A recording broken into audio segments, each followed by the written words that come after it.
নমস্কার। আজকের suspense story চ্যানেলে আপনাদের সকলকে স্বাগত।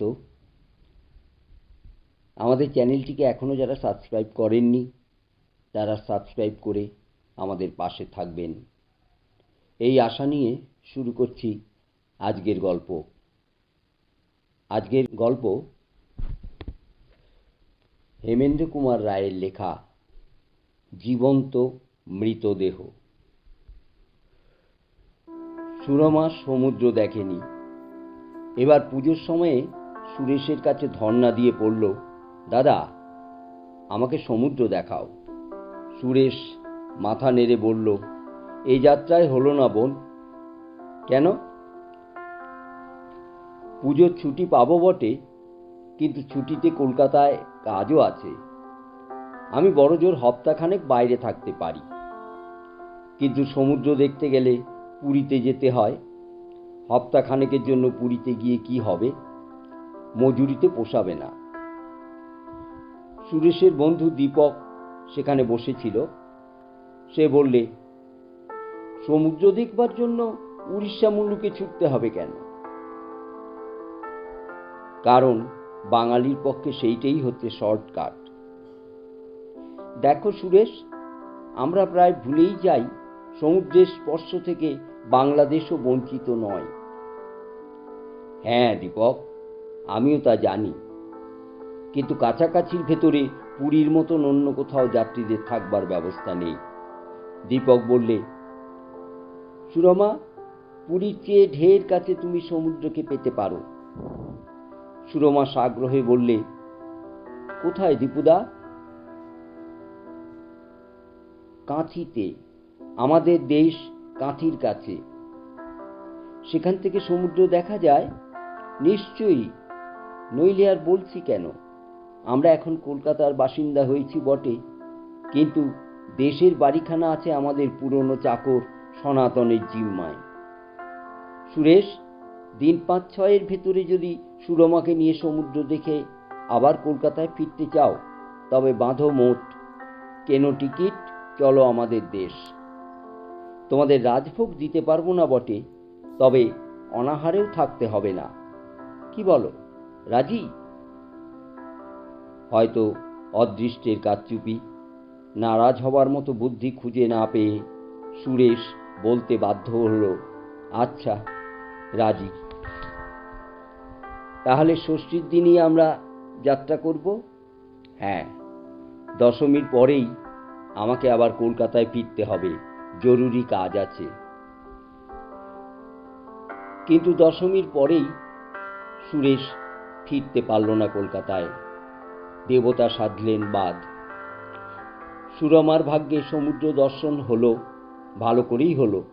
সেই অনন্ত নীল সৌন্দর্যের দিকে প্রথমটা সে তাকিয়ে রইল অবাক বিস্ময়ে। তারপর কচি মেয়ের মতো সকৌতুকে হাসতে হাসতে নাচের তালে তালে ছুটোছুটি করে বেড়াতে লাগলো সাগর সৈকতের বালুকা শয্যার উপর দিয়ে। সুরেশ বলল, কলকাতার এত কাছে সমুদ্র, অথচ আমরা জেনেও জানি না। সমুদ্র দেখবার কথা উঠলেই পুরীর কথা মনে হয়। দীপক বলল, এটা অভ্যাসের দোষ ভায়া।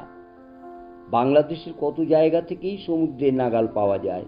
সমতট বা দক্ষিণ বাংলার বাসিন্দাদের তো সমুদ্রের ছেলে বললেও অত্যুক্তি হয় না। যুগে যুগে বাঙালি বাংলার সমুদ্র পথ দিয়ে যাত্রা করেছে পৃথিবীর দিক বিদিকে। বাংলার প্রথম বন্দর তাম্রলিপ্ত বা তমলুক থেকে খ্রিস্টপূর্ব যুগে শত শত জাহাজ যাত্রা করত সমুদ্রের ভেতরে। বাংলার বীর ছেলে বিজয় সিংহ আর চীনা পর্যটক ফাহিয়েন তমলুক থেকেই সমুদ্র যাত্রা করেছিলেন। আজও সমুদ্রগামী জাহাজে অগুন্তি বাঙালি নাবিক কাজ করে। সমুদ্রের সঙ্গে যে বাঙালি নারীর যোগ আছে। সুরমা বললে, আমার মনে হচ্ছে দাদা, সমুদ্রকে দর্শন করাও যেন মস্ত বড় একটা অ্যাডভেঞ্চার। ও দীপুদা, একখানা নৌকো ভাড়া করো না। কেন? একবার সমুদ্রের বুকে ভাসতে ইচ্ছে করছে। সুরেশ ধমক দিয়ে বললে, না না, অতটা বাড়াবাড়ি ভালো নয়। সমুদ্র কি পুকুর না খাল?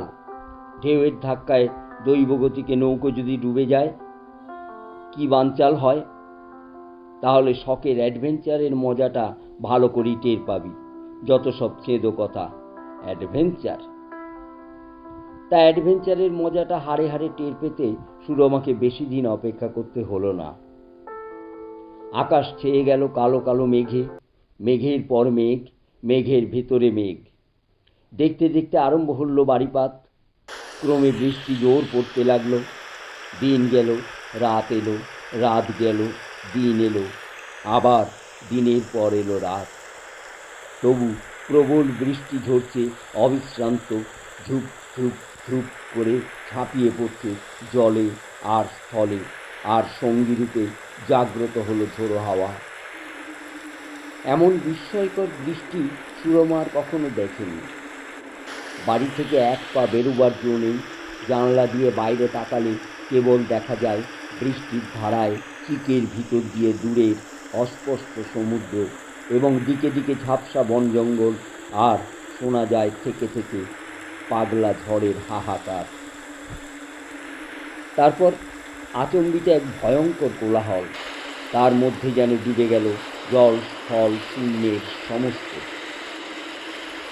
দীপক, সুরেশ ও সুরমা স্তম্ভিত নেত্রে দেখলে সমুদ্র আকাশমুখো হয়ে লক্ষ লক্ষ সফেন তরঙ্গ জাদু বিস্তার করে লাফিয়ে উঠছে ঊর্ধ্বে ঊর্ধ্বে ঊর্ধ্বে আরও ঊর্ধ্বে। সর্বাঙ্গ তার ক্রুদ্ধ হুঙ্কারময়। পৃথিবীর বুকের উপরে মহাশব্দে ভেঙে পড়ে সেই বিপুল জলরাশি ধেয়ে এলো উগ্র বেগে। তারপর দিকে দিকে উঠল অগণ্য মানুষ ও জন্তুর কণ্ঠ থেকে আর্তনাদ আর আর্তনাদ আর আর্তনাদ। সেই চিরস্মরণীয় বন্যার আরম্ভ, যার কাহিনী শুনে স্তম্ভিত হয়ে গিয়েছিল সারা ভারতবর্ষ। সুরমা অভিভূত কণ্ঠে বললে, মনে হচ্ছে এ যেন প্রবল পয়োধি জল। দীপক ভয়ার্তস্বরে বললে, এখন আর কাব্য নয় সুরমা, হ্যাঁ, এ হচ্ছে সাক্ষাৎ মৃত্যু স্রোত। সমুদ্রের বন্যা ছুটে আসছে পৃথিবীর মাটিকে গ্রাস করতে। অজস্র ধারায় ঝরছে আকাশ প্রপাত। হা হা হা হা অট্টহাসি হাসছে দুর্দান্ত চটিকা। তাণ্ডব নৃত্যে ছুটে আসছে বন্যা, বন্যার উত্তাল তরঙ্গদল। বর্ণভেদী মৃত্যু ক্রন্দন তুলেছে অসংখ্য অসহায় মানব। হুড়মুড় হুড়মুড় করে ভেঙে পড়ছে শত শত ঘরবাড়ি এবং বনস্পতি, যেন পৃথিবীর অন্তিমকাল উপস্থিত। আমরা বন্যার ইতিহাস লিখতে বসিনি, যেটুকু ইঙ্গিত দিলুম সেইটুকুই যথেষ্ট। বন্যা যখন বিদায় নিলে চারদিকে দেখা গেল এমন হৃদয় বিদারক দৃশ্য, ভালো করে যা বর্ণনা করতে গেলে ভাষাও বোবা হয়ে যায়। সুতরাং সে অসম্ভব চেষ্টা করব না। এইটুকু বললেই চলবে যে কয়েকদিন ব্যাপী ঝড় বৃষ্টি বন্যার পর সূর্যদেব মেঘ সরিয়ে এসে দেখলেন এ অঞ্চলের বাইরে অধিকাংশ ঘরবাড়ি একেবারে বিলুপ্ত কিংবা জলময় হয়েছে এবং অনেক জায়গায় গ্রাম বা অঞ্চল ডুবিয়ে থই থই অগাধ জলরাশি এবং তার উপরে দলে দলে ভাসছে গণনাতীত নর নারী ও অন্যান্য জীবজন্তুর মৃতদেহ। যেদিকে তাকাও দৃষ্টিসীমা জুড়ে এই একই দৃশ্য। দীপকদের এবং অন্যান্য কারুর বাড়ি ছিল উচ্চ ভূমির উপরে, তাই তারা কোনো রকমে আত্মরক্ষা করতে পেরেছে। কিন্তু দীপকদের বাড়িও একেবারে অক্ষত ছিল না। তার পিছন দিকে যে অংশটা ছিল বেশি পুরাতন তা অদৃশ্য হয়েছে। উঁচু জমির উপরে থাকলেও বাড়ির একতলায় ঢুকেছে বেনো জল। সকলে তাই বাস করছে দোতলায়, কারুর একতলায় নামবার কোনো উপায়ও নেই। কিন্তু তবু তো তাদের বলতে হবে ভাগ্যবান, কারণ জানালা দিয়ে দেখা যাচ্ছে কত লোক বাস করছে মুক্ত আকাশের তলায়, জলমগ্ন ঘরবাড়ির ছাদের উপরে বা বনস্পতির শাখায় শাখায়, এবং এইভাবে উপবাস করে তাদের যে কতদিন থাকতে হবে তা কেউ জানে না। সুরেশ বললে, দীপক, আমাদের যখন আসবার জন্য নিমন্ত্রণ করেছিলে তখন কি বলেছিলে মনে আছে? তোমাদের অনাহারে থাকতে হবে না। কিন্তু এখন কি বলতে চাও? আমি সাঁতার জানি না, সুরমাও তাই। বাড়ির নিচে চারদিকে সমুদ্রের জল বয়ে যাচ্ছে কলকল করে। এই জলরাশি ভেদ করে যে আবার কবে ডাঙা দেখা দেবে ভগবান জানেন। এর মধ্যে আমরা জঠর জ্বালা নিবারণ করব কেমন করে?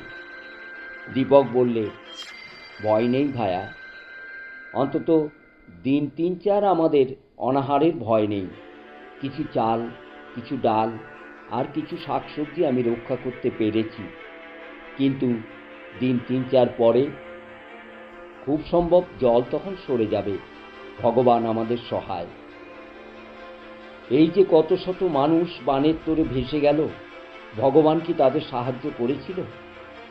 ভগবান আমাদের সহায়। ওসব গত বাঁধা কথা ছেড়ে দাও। বাঁধাগত নয় বন্ধু, বাঁধাগত নয়। ভগবানের উপর বিশ্বাস কখনো হারিও না। যারা বানের জলে ভেসে গেল, নিশ্চয়ই তাদের কাল পূর্ণ হয়েছিল। ভগবান তাই তাদের সাহায্য করেননি। কিন্তু এত বড় দৈব দুর্বিপাকেও আমরা যখন এখনো বেঁচে আছি, তখন আমাদের কাল পূর্ণ হতে দেরি আছে। বেশ, দেখাই যাক। খাবার গেল ফুরিয়ে, কিন্তু বিপদের উপর বিপদ, জলাভাব। জল যা আছে তা আজকের পক্ষেও অপ্রচুর। মানুষ অনাহারে থাকতে পারে দিন কয়, কিন্তু জলাভাব সহ্য করা অসম্ভব। অথচ চারিদিকে এত জল, মাটির উপরে এখানে এত জল কেউ কোনোদিন দেখেনি। কিন্তু তা হচ্ছে সমুদ্রের লবণাক্ত জল, জীবের গলা দিয়ে গলে না। দীপক জানালার ফাঁকে মুখ বাড়িয়ে বাহিরটা একবার দেখে নিয়ে বললে, সুরেশ, কোনো দিকে এখনো জ্যান্ত মানুষের সাড়া পাচ্ছি না। আমার বাড়ির চারপাশ থেকে জল এখনো সরে গিয়েছে বটে, কিন্তু খুব সম্ভব গ্রাম এখনো জনহীন। যারা বন্যাকে ফাঁকি দিতে পেরেছে তারা পালিয়েছে প্রাণ নিয়ে। এমন অবস্থা এখানে হাট বাজারও বসবে না, রেলপথও হয়তো এখনো জলের তলায়, সুতরাং ট্রেনও চলবে না। কলকাতায় যখন যাওয়ার উপায় নেই, তখন আমাদের কি করা উচিত বলো দেখি? তোমার দেশ, তুমিই বলো। নন্দীগ্রামে আমার মামার বাড়ি। এখান থেকে মামার বাড়ি 15 মাইলের কম হবে না। যদিও চারদিকের অবস্থা দেখে সন্দেহ হচ্ছে জলমগ্ন জমি এড়িয়ে সেখানে যেতে হলে আমাদের হয়তো 25-30 মাইল পথ পার হতে হবে। সেখানে যাবার চেষ্টা করব কি? নন্দীগ্রামের অবস্থাও যদি এখানকার মতো হয়ে থাকে, হয়তো হয়েছে, হয়তো হয়নি। হয়তো সেখানে গেলে পানাহারের অভাব হবে না। প্রাণ বাঁচানোর জন্য একবার চেষ্টা করা উচিত নয় কি? বোধ হয় উচিত। এখানে থাকলে খাবার আর জলের অভাবে আমরা মারা পড়ব, সে বিষয়ে কোনো সন্দেহ নেই। সুরমা সভয়ে বললে, উফ, পায়ে হেঁটে 25-30 মাইল? সুরেশ ক্রুদ্ধ কণ্ঠে বললে, হ্যাঁ তাই। তোর জন্যই তো এই বিপদ। তোর জন্যই তো বাংলাদেশে বসে সমুদ্র দেখতে এলুম। এই বাংলাদেশ হচ্ছে ঈশ্বর বর্জিত দেশ। পুরীতে গিয়ে কেউ কি এমন বিপদে পড়ে? সেখানকার সমুদ্র হিংসুক রাক্ষসের মতো নয়, তাই সবাই যেতে চায় সেখানে। সুরমা খিলখিল করে হেসে উঠে বললে, রাগ করো না দাদা, কিন্তু তুমি কথা কইছ ঠিক একটি আস্ত বোকার মতো। সুরেশ আরও রেগে উঠে বললে, তুই অ্যাডভেঞ্চার চেয়েছিলি না? এখন দেখ কত ধানে কত চাল। দীপক বললে, শান্ত হও বন্ধু, শান্ত হও। এখন মাথা গরম করবার সময় নয়। সনাতন, নিরেট, খাবার তো খতম। এখন যেটুকু জল আছে একটা ফ্লাস্কে ভরে নাও, তারপর চলো আমরা দুর্গা বলে বেরিয়ে পড়ি। চোখের সামনে তারা যে মর্মান্তিক দৃশ্য দেখলে, সেই ভীষণতা ও সেই বীভৎসতার পূর্ণ বর্ণনা না দেওয়াই ভালো। কবি দান্তে নরকের যেসব ছবি এঁকেছেন তাও এমন ভয়াবহ নয়। জনহীনতার মধ্যে বিরাজ করছে যেন এক বিরাট সমাধিভূমি, শ্বাসরোধকারী নিস্তব্ধতা। জনহীনতাই বা বলি কেন, যেখানে সেখানে রয়েছে মনুষ্য মূর্তি, একক, জোড়া জোড়া বা দলে দলে। তাদের সংখ্যা গোনা অসম্ভব, কিন্তু তারা সকলেই মৃত। এ হচ্ছে মৃত জনতার দেশ। কত দেহ জলে ভাসছে, কত দেহ পুঞ্জীভূত ও আড়ষ্ট হয়ে পড়ে রয়েছে মাটির উপরে। মাঝে মাঝে দেখা যাচ্ছে জলমগ্ন জলের উপরের অংশ। সেসব গ্রামে যারা থাকত তাদের অনেকেই ভেসে গিয়েছে বন্যার স্রোতে, বাকি সবাই করেছে প্রাণ নিয়ে পলায়ন। থেকে থেকে সুদূর বা অল্প দূর থেকে ভেসে আসছে বলহরি, হরিবোল ধ্বনি। আত্মীয়েরা যেসব দেহের সন্ধান পেয়েছে তাদের নিয়ে চলেছে শ্মশানের দিকে। সবার আগে দীপক, তারপর সুরেশ, তারপর সুরমা এবং সব শেষে মোটঘাট নিয়ে পথ চলেছে বৃদ্ধ ভৃত্য সনাতন। তাদের মনের ভিতর কি হচ্ছিল জানি না, কিন্তু তাদের মুখের পানে তাকালে বোধ হয় তারা যেন এগিয়ে যাচ্ছে চোখ থাকতেও অন্ধের মতো। সত্যিই তাই। ইচ্ছে করেই তারা এদিক চোখ মেলে তাকিয়ে দেখছিল না, কারণ তা দেখলে হয়তো বন্ধ হয়ে যেতে পারে তাদের হৃদযন্ত্রের ক্রিয়া। প্রত্যেকেই পদচালনা করছে কলের পুতুলের মতো, কারোর মুখে কথা নেই বললেও চলে। এই মরার মুলুকের মৌন ব্রতের মধ্যে কথা কইতে যেন ভয় হয়, শিউরে ওঠে প্রাণ। মনে হয় পরিচিত জীবনের বাণী শুনলে দেহহীন আত্মারা আবার ফিরে আসতে চাইবে আপন আপন দেহের মধ্যে। পথ ধরে সোজা চলতে পারলে হয়তো তারা সন্ধ্যের আগেই গন্তব্যস্থলে গিয়ে পৌঁছতে পারত, কিন্তু পথ ও মাঠের অধিকাংশই এখনো জলমগ্ন। যেখানে জল নেই সেখান দিয়ে অনেক ঘুরে ঘুরে তারা অগ্রসর হতে পারছে। অবশেষে সন্ধ্যা হলো, চাঁদ উঠল, শুক্লপক্ষের উজ্জ্বল চাঁদ। কিন্তু মানুষ যে চোখে দেখে চাঁদকে মনে হয় সেই রকমই। তারা ভাবলে এ চাঁদের মুখ যেন মরার মতো হলদে। জ্যোৎস্নার আলোতে তফাতের সব দৃশ্য আর স্পষ্ট করে দেখা যাচ্ছে না। এ তবু মন্দের ভালো, অন্তত খানিকটা কমল ভয়াবহতা।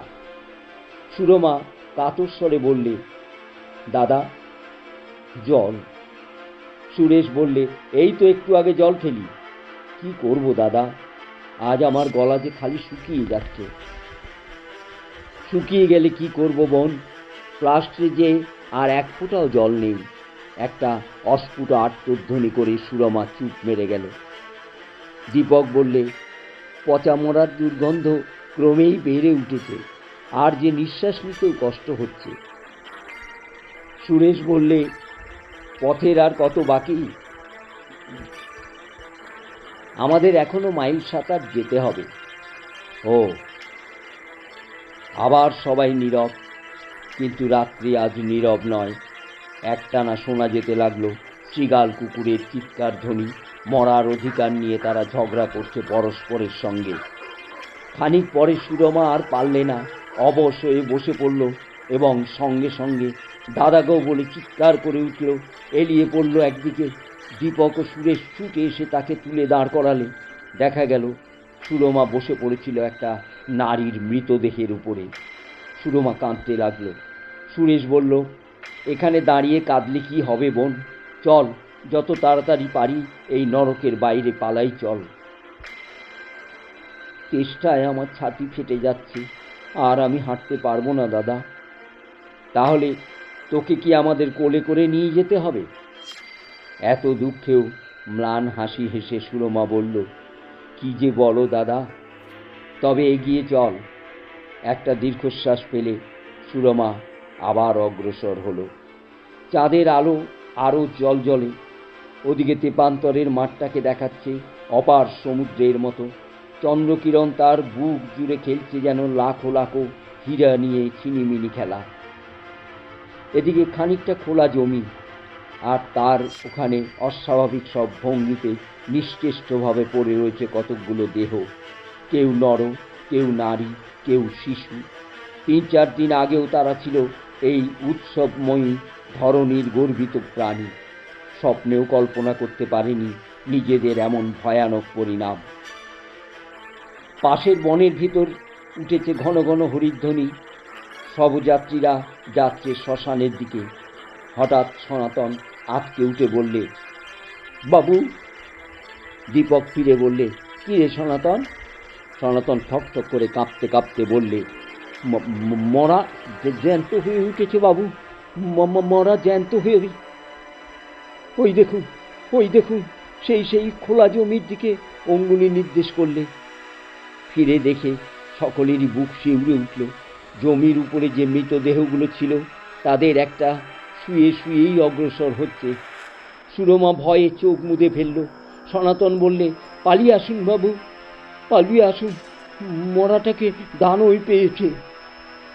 খুব তীক্ষ্ণ চোখে জ্বলন্ত মূর্তিটাকে দেখে দীপক বললে, অসম্ভব কখনো সম্ভব হয়? ওটা কুমির। কুমির?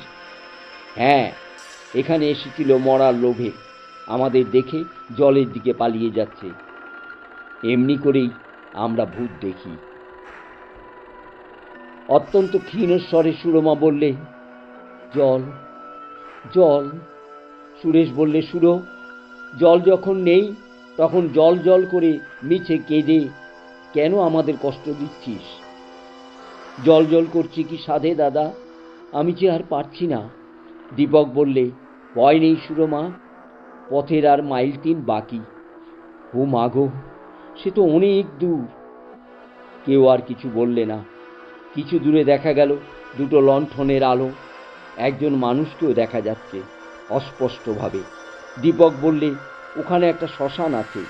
সুরেশ বললে, একটা কথা মনে হচ্ছে, যারা শ্মশানে এসেছে তারা এখানকার পানীয় জলের অভাবের কথা নিশ্চয়ই জানে। ওরা কি সঙ্গে পানীয় জল আনেনি? আনা তো উচিত। সুরমার অবস্থা হয়েছে শোচনীয়। একবার জলের খোঁজে ওদের কাছে যাব নাকি? চলো। সকলে শ্মশানের দিকে অগ্রসর হলো। তখন তারা শ্মশানে এসে উপস্থিত হলো। তখন কয়েকজন লোক চিতায় আগুন জ্বালাবার চেষ্টায় নিযুক্ত ছিল। তারা তফাতে দাঁড়িয়ে অপেক্ষা করতে লাগলো। চিতা জ্বলল, আগুনের রক্তশিখা ক্রমেই উঠতে লাগলো উপর দিকে। হঠাৎ এক অভাবিত কাণ্ড। প্রথমেই জাগলো যন্ত্রণা বিকৃত নারী কণ্ঠের তীব্র আর্তনাদ। তারপরেই দেখা গেল চিতার উপরকার কাঠগুলো ঠেলে ফেলে দিয়ে চিতার উপরে বিদ্যুৎ বেগে দাঁড়িয়ে উঠল এক শীর্ণ বিশীর্ণ জীবন্ত নারী মূর্তি। তার পরনের কাপড়ে তার এলানো চুলে চুলে দংশন করছে ক্রুদ্ধ সর্প শিশুর মতো অগ্নিশিখারা। আর আকাশ বাতাস কাঁপিয়ে সে তীক্ষ্ণ স্বরে বলছে, জ্বলে মলুম, জ্বলে মলুম। মূর্তি চিতার উপর থেকে লাফিয়ে পড়ল। যারা দাহ করতে এসেছিল তারা ছত্রভঙ্গ হয়ে পলায়ন করলে প্রাণপণে। সেই ভয়ঙ্করী অগ্নিময়ী মূর্তির চোখ দুটো ঠিকরে পড়ছে। সে 2 হাতে বিস্তার করে বেগে দৌড়ে আস্তে আস্তে চেঁচিয়ে উঠল, জ্বলে মলুম, পুড়ে মলুম, রক্ষা করো গো, রক্ষা করো। দীপক, সুরেশ, সুরমা ও সনাতন দ্রুত পদে না পালিয়ে পারলে না। অনেক দূর ছুটে এসে তারা থামল। অনেকক্ষণ হাঁপ ছাড়বার পর দীপক বললে, কি কাপুরুষ আমরা, কার ভয়ে পালিয়ে এলো? জ্যান্ত মানুষকেও মরা ভেবে ভুল করে শ্মশানে নিয়ে আসার কথা তো আমরা আগে শুনেছি, এও নিশ্চয়ই সেই ব্যাপার। সুরেশ বললে, আমারও সেই সন্দেহ হচ্ছে। চলো শ্মশানের দিকে আরেকবার গিয়ে দেখে আসি। সুরমা সভয়ে কেঁদে উঠে বলল, ওরে বাবা, আমি পারবো না। কে তোকে যেতে বলেছে? তুই সনাতনের কাছে বসে থাক। কিন্তু তাদের বিফল হয়ে ফিরে আসতে হলো। সেই অদ্ভুত মূর্তি একেবারেই অদৃশ্য। সনাতন মাথা নেড়ে মত জাহির করলে, যে মূর্তি দুনিয়ার নয় তাকে কি আর দুনিয়ায় খুঁজে পাওয়া যায়? গল্পটা এখানেই শেষ। গল্পটা কেমন লাগলো আমাদের কমেন্টে জানাবেন। আমাদের চ্যানেলটিকে লাইক, শেয়ার ও সাবস্ক্রাইব করতে ভুলবেন না। ধন্যবাদ।